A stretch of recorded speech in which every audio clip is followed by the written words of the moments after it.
ಅಂಕೋಲದಲ್ಲಿ ನಡೆದಿದ್ದ ದುರಂತದಲ್ಲಿ ನಾಪತ್ತೆಯಾಗಿದ್ದ ಕೇರಳದ ಲಾರಿ ಡ್ರೈವರ್ ಅರ್ಜುನ್ ಮೃತದೇಹ 72 ದಿನಗಳ ಬಳಿಕ ಪತ್ತೆಯಾಗಿತ್ತು.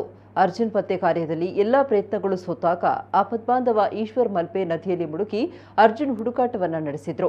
ನೀರಿನ ಒಳಹರಿವು ವೇಗವಾಗಿದ್ರೂ ಕೂಡ ತನ್ನ ಜೀವದ ಹಂಗು ತೊರೆದು ಅರ್ಜುನ್ಗಾಗಿ ಹುಡುಕಾಟ ನಡೆಸಿದ್ರು. ನಾಪತ್ತೆಯಾಗಿದ್ದ ಅರ್ಜುನ್ನನ್ನ ಹುಡುಕಿ ಮನೆಗೆ ತಲುಪಿಸುವ ಶಪಥ ಕೂಡ ಮಾಡಿದ್ರು.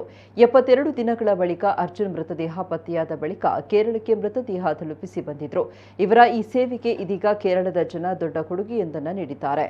ನಾಸೀರ್ ಮಾನುಕ್ಕ ಎಂಬುವರು ಈಶ್ವರ್ ಮಲ್ಪೆ ಅವರ ಮನೆಯ ಪರಿಸ್ಥಿತಿಗೆ ಮರುಗಿ ಅವರಿಗೆ ಹೊಸ ಮನೆ ಕಟ್ಟಿಕೊಡಲು ತೀರ್ಮಾನಿಸಿದ್ದಾರೆ. ಬಡತನದ ನಡುವೆಯೂ ಈಶ್ವರ್ ಮಲ್ಪೆ ಸಮಾಜ ಸೇವೆಯನ್ನು ಗುರುತಿಸಿದ ಎನ್ಆರ್ಐ ಉದ್ಯಮಿ ನಾಸೀರ್ ಮಾನುಕ್ಕ ಅವರ ಮನೆ ಕಟ್ಟಿಕೊಡಲು ಮುಂದೆ ಬಂದಿರುವುದು ನಿಜಕ್ಕೂ ಶ್ಲಾಘನೀಯ. അറിയിച്ചിട്ടുണ്ട്. ആ ഒരു വിവരം സന്തോഷപൂർവ്വം നമ്മൾ അദ്ദേഹത്തെ അറിയിക്കുകയാണ്. ഇന്ന് ഞാനൊരു ഫംഗ്ഷനിൽ വന്നിട്ടുണ്ട്. കേരളത്തില് കൊണ്ടോട്ടി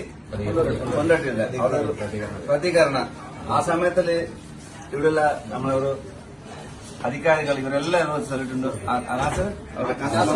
നാസർ ಅವರು എനിക്കൊരു ബടവനായിട്ടൊരു ഞാനൊരു വീട് വെച്ച് കൊടുക്കാന്ന് சொல்லிട്ടുണ്ട്.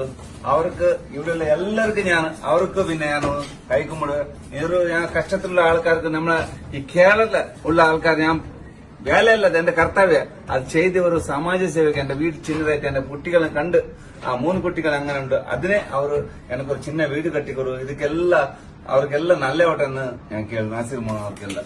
അപ്പം മാനാക്കാന്റെ റിവേറ വാട്ടർ കമ്പനിയിലെ ലാഭവിഹിതത്തിൽ നിന്നാണ് ഈ വീട് കെട്ടിക്കൊടുക്കുന്നത്. അതിനുള്ള പ്രതിഫലം അദ്ദേഹത്തിനും കുടുംബത്തിനും പടച്ച തമ്പുരാൻ നൽകട്ടെ. ആ ഭവനത്തിൽ സുഖസുന്ദരമായിട്ട് മരണം വരെ ആ ഒരുപാട് കാലം ജീവിക്കാനുള്ള ഭാഗ്യം ബഹുമാനപ്പെട്ട മാൽപ്പയ്ക്കും കുടുംബത്തിനും ദൈവം നൽകട്ടെ എന്ന് ആത്മാർത്ഥമായിട്ട് പ്രാർത്ഥിക്കുകയാണ്.